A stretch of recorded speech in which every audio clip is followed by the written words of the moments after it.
外しててもなんか経験したおはよう。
すべて茶器を温めてまいります。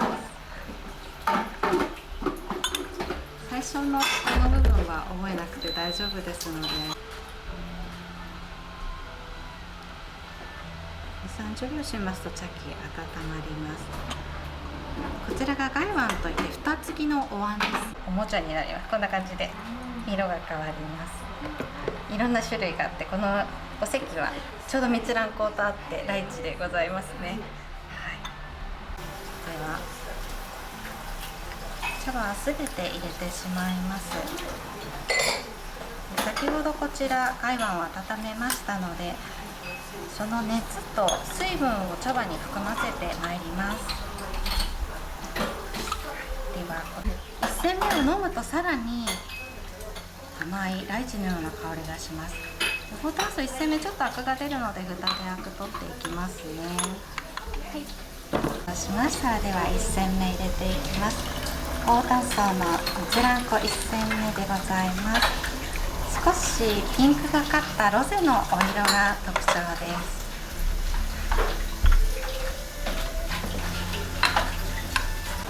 茶灰なのでお色がすごく分かりやすいかなと思います。トのズラコの1戦目でございます。お召し上がりくださいませ。空いてます。これ2つで用意し